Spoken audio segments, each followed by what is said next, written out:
This channel does not promote any violent, harmful, or illegal activities. All content provided by this channel is meant for an educational purpose only.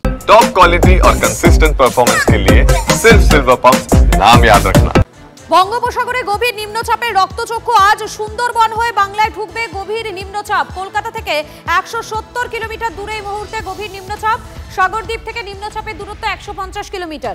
দক্ষিণবঙ্গের উপর দিয়ে ঝাড়খণ্ডে সরবে ধীরে ধীরে নিম্নচাপ, যার জেরে কিন্তু আজ সারাদিনই শহর কলকাতা এবং শহরতলিতে হালকা থেকে মাঝারি বৃষ্টিপাতের একটা সম্ভাবনা থাকছে। গতকাল রাত থেকে আমরা দেখতে পাচ্ছি যে বিভিন্ন জায়গায় বৃষ্টিপাত চলছে, যার ফলে কিন্তু শহর কলকাতার একাধিক এলাকা জলমগ্ন হয়ে পড়েছে ইতিমধ্যে।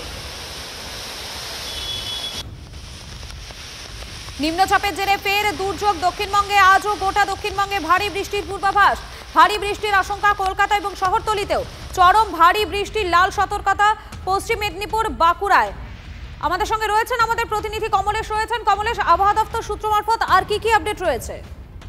দেখো, এই মুহূর্তে যে গভীর নিম্নচাপ সেটা বঙ্গোপসাগরে রয়েছে। এটা সুন্দরবন হয়ে আমাদের বাংলার ভেতরে ঢুকে আসবে আজ দুপুরের পর এবং তারপর গাঙ্গেয় পশ্চিমবঙ্গ হয়ে ঝাড়খণ্ডের দিকে সরবে। নিম্নচাপের গতি যদি ধীর হয় তাহলে দুর্যোগের মাত্রা দুর্যোগ অনেক দিন ধরে চলবে। যা পরিস্থিতি তাতে ভারী থেকে অতি ভারী বৃষ্টি কোনো কোনো জেলায়, বিশেষ করে পশ্চিমের জেলাগুলোতে, পশ্চিম মেদিনীপুর, বাঁকুড়া এই জেলাগুলোতে চরম ভারী বর্ষণ, অর্থাৎ একদিনে 200 মিলিমিটারের বেশি বৃষ্টির পূর্বাভাস রয়েছে। ফলে যে অঞ্চলগুলো এর আগে আমরা দেখেছি বিভিন্ন নদী যেমন শিলাবতী, দ্বারকেশ্বর, এই নদীগুলোর জলস্তর আরো বাড়ার সম্ভাবনা। ফলে ঘাটাল যে অঞ্চলগুলো সবে মাত্র বন্যার থেকে খানিকটা রেহাই পেয়েছে সেই অঞ্চলগুলো নতুন করে ডুবতে পারে। হুগলি বিস্তীর্ণ এলাকা এবং যেহেতু ঝাড়খণ্ডে অনেক বৃষ্টি হবে সেক্ষেত্রে ডিভিসি জল ছাড়ার পরিমাণ বাড়ালে দামোদর, মুন্ডেশ্বরী দুপাশেও প্লাবিত হওয়ার একটা আশঙ্কা থেকে যাচ্ছে। এবং শহরাঞ্চল বিশেষ করে কলকাতা এবং শহরতলিতে এই মুহূর্তে অনেক জায়গায় জলমগ্ন রয়েছে। এই পরিস্থিতি আরো খারাপ হতে পারে যদি আরো বৃষ্টি হয়, যেহেতু নিম্নচাপ আর একটু পরেই দক্ষিণবঙ্গের উপর দিয়েই মুভ করবে। অর্থাৎ পরিস্থিতির আরো অবনতি হতে পারে বলেই কিন্তু জানা যাচ্ছে। তুমি থাকো, ধন্যবাদ তোমাকে কমলেশ। আরো একবার জানাই, বঙ্গোপসাগরে গভীর নিম্নচাপের জের রক্তচক্ষু দেখাচ্ছে এই গভীর নিম্নচাপ, যার ফলে আজ সুন্দরবন হয়ে বাংলায় ঢুকতে পারে গভীর নিম্নচাপ। কলকাতা থেকে 170 কিলোমিটার দূরে গভীর নিম্নচাপ। সাগরদ্বীপ থেকে নিম্নচাপের দূরত্ব 150 কিলোমিটার। দক্ষিণবঙ্গের ওপর দিয়ে ঝাড়খণ্ডে সরবে ধীরে ধীরে নিম্নচাপ। রাতভর বৃষ্টি এবং সেই রাতভর বৃষ্টিতে জলমগ্ন শহর কলকাতা থেকে শহরতলির একাধিক এলাকা। কোথাও গোড়ালি সীমান্ত, কোথাও হাঁটু পর্যন্ত জল জমে গিয়েছে। আপনাদেরকে দেখাচ্ছি বিভিন্ন জায়গার ছবি। একদিকে দেখাচ্ছি সিআর এভিনিউর ছবি দেখাচ্ছি আপনাদেরকে, এর পাশাপাশি একাধিক জায়গার ছবি দেখাচ্ছি। সল্টলেক, কৈখালী, চিনারপাড়, বিভিন্ন জায়গাকার জল যন্ত্রণার ছবিটা একবার দেখুন। রাতভর বৃষ্টির জেরে বিভিন্ন জায়গায় জল জমে গিয়েছে, যার ফলে কিন্তু সমস্যায় পড়তে হচ্ছে নিত্যযাত্রীদের।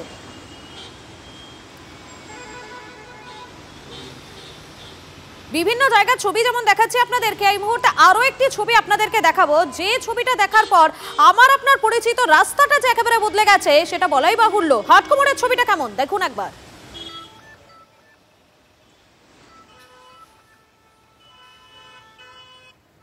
বৃহস্পতিবার রাতভর বৃষ্টি আর শুক্রবার বিক্ষিপ্ত বৃষ্টি, তার জেরে দেখা যাচ্ছে হাটকো মোড়েই এই অবস্থা।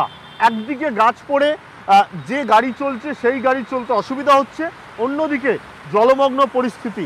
স্বাভাবিকভাবেই এই রাস্তা যারা ব্যবহার করেন তাদের দুর্ভোগের শেষ নেই। এরকম জল পেরিয়ে যেতে তো দাদা খুবই অসুবিধা, কারণ বুঝতে পারছেন না, ওনাকে আমি একটা অফিসে দিয়ে আমি আবার অফিসে যাব এই বৃষ্টির মধ্যে, বুঝতে পারছেন তো। পুরো রাস্তা দেখুন, পুরো গাছ পড়ে গিয়ে কি অবস্থা হয়েছে।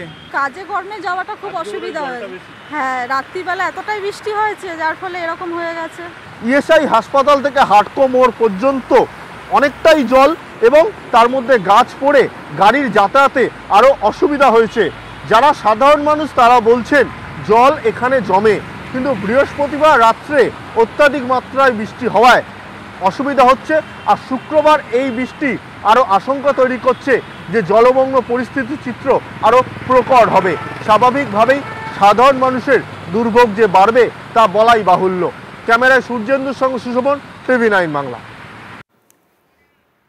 হাটকোমরের ছবিটা আপনাদেরকে দেখালাম। শুধুমাত্র হাটকোমর নয়, শহর কলকাতা উত্তর থেকে দক্ষিণ এমনকি শহরতলিতেও বিভিন্ন জায়গায় জল জমে কিন্তু সমস্যায় পড়তে হচ্ছে সাধারণ মানুষকে। আর এবারে আপনাদেরকে দেখাবো সিআর এভিনিউর ছবিটা, সেখানে আজ সকাল থেকে ঠিক কি পরিস্থিতি দেখুন একবার। গতকাল রাত থেকে একটা একটানা বৃষ্টি হয়েছে এবং তাতে উত্তর থেকে দক্ষিণ কলকাতা জলমগ্ন। বিশেষত উত্তর কলকাতার college street, central avenue, Thanthania Kalibari, Girish park এলাকায় এইভাবেই জলমগ্ন অবস্থায় রয়েছে।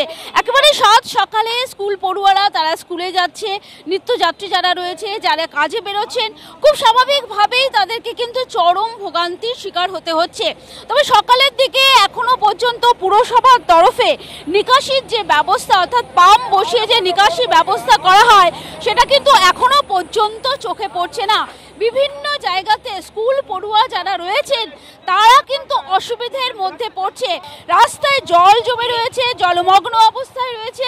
এই অবস্থায় যান চলাচল দ্রুত গতিতে করা সম্ভব নয় বলেই ধীর গতিতে গাড়ি ঘোড়া চলছে। এবং আবহাওয়া দপ্তর সূত্রে খবর রয়েছে যে আজ সারাদিন বৃষ্টি হবে। সারাদিন বৃষ্টি হলে কলকাতার অবস্থা কি হবে সেটাই এখন দেখার। ক্যামেরায় সুমিত দাসের সাথে সোমা দাস, TV9 বাংলা, কলকাতা। আটকো থেকে শুরু করে সিআর এভিনিউ চারিদিক জলমগ্ন, চারিদিক জল থই থই করছে। আর একটানা বৃষ্টি, সেই বৃষ্টির জেরে সল্টলেকে এবারে ভেঙে পড়লো গাছ। ইসি ব্লকে গাছ ভেঙে পড়ে পাশের একটি বাড়িতে। ভারী বৃষ্টির ফলে জল জমলো সল্টলেকের বিস্তীর্ণ এলাকায়। এমনকি বৃষ্টির ফলে গাছ উপড়ে পড়লো পাশের একটি বাড়ির ওপরে। অল্পের জন্য রক্ষা পেয়েছে ওই বাড়ির আবাসিকরা। বৃহস্পতিবার রাত থেকে একটানা ভারী বৃষ্টি হচ্ছে সল্টলেক জুড়ে। ইতিমধ্যেই ভারী বৃষ্টিপাতের ফলে সল্টলেকের বিভিন্ন ব্লকে কোথাও হাঁটু সমান, আবার কোথাও তার বেশি জল জমে যায়। জমা জলের মধ্যে দিয়ে নিজের প্রয়োজনে জল ডিঙিয়ে নিজের গন্তব্যে যেতে হচ্ছে সাধারণ মানুষকে। মূলত ভারী বর্ষণের ফলে সব ব্লকেই জল জমে রয়েছে। নিকাশি ব্যবস্থা সঠিক না থাকার কারণেই জল জমে রয়েছে সল্টলেক জুড়ে, যার মধ্যে সল্টলেক জিসি ব্লক, ইসি ব্লকে গাছ ভেঙে পড়ে পাশের একটি বাড়িতে। রঞ্জিত রয়েছেন আমাদের সঙ্গে টেলিফোন লাইনে। রঞ্জিত, এই মুহূর্তে সেখানে ঠিক কি পরিস্থিতি? দেখো, এখনো কিন্তু বিধাননগর পৌর নিগমের পক্ষ থেকে যথেষ্ট ব্যবস্থা নেওয়া হচ্ছে এবং গাছ অন্যত্র কেটে সরিয়ে ফেলার ব্যবস্থা হচ্ছে। এবং ভারী বর্ষণের ফলে জল জমলো সল্টলেকের বিস্তীর্ণ এলাকা। এমনকি বৃষ্টির ফলে এই গাছ উপড়ে পড়লো পাশের একটি বাড়িতে এবং অল্পের জন্য রক্ষা পেল বাড়ির আবাসিকরা। এবং বৃহস্পতিবার যে নিম্নচাপের জেরে, বঙ্গোপসাগরের নিম্নচাপের জেরে যে টানা ভারী বর্ষণ এবং সল্টলেক জুড়ে ইতিমধ্যেই ভারী বৃষ্টিপাতের ফলে বিভিন্ন ব্লকে কোথাও হাঁটু সমান জল, আবার কোথাও তার থেকে বেশি জল জমে।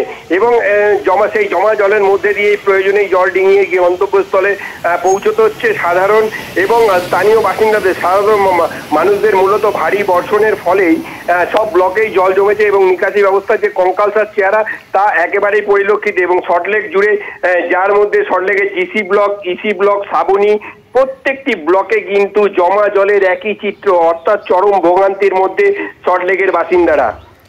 একেবারে ধন্যবাদ রঞ্জিত। আর আপনাদেরকে দেখাচ্ছি সেই ছবিটা, দেখতে পাচ্ছেন আপনারা কিভাবে গাছ উপড়ে পড়েছে পাশের বাড়িতে, যার ফলে অল্পের জন্য রক্ষা পেয়েছেন পাশের বাড়ির যারা আবাসিকরা ছিলেন তারা। দেখতেই পাচ্ছেন কি ভয়ঙ্কর পরিস্থিতি তৈরি হয়েছে সল্টলেকে। দুটো ছবি দেখাচ্ছি, একদিকে জলমগ্ন রাস্তা, জলমগ্ন সল্টলেকের একাধিক এলাকা, আর অপরদিকে গাছ ভেঙে পড়লো পাশের বাড়িতে, যার ফলে সমস্যায় পড়তে হচ্ছে আবাসিকদের। দেখাচ্ছি আপনাদেরকে দু জায়গার ছবি দেখাচ্ছি সল্টলেকের এই মুহূর্তে। একদিকে জল জমে পড়েছে, তো অপরদিকে গাছ উপড়ে পড়ছে পাশের বাড়িতে।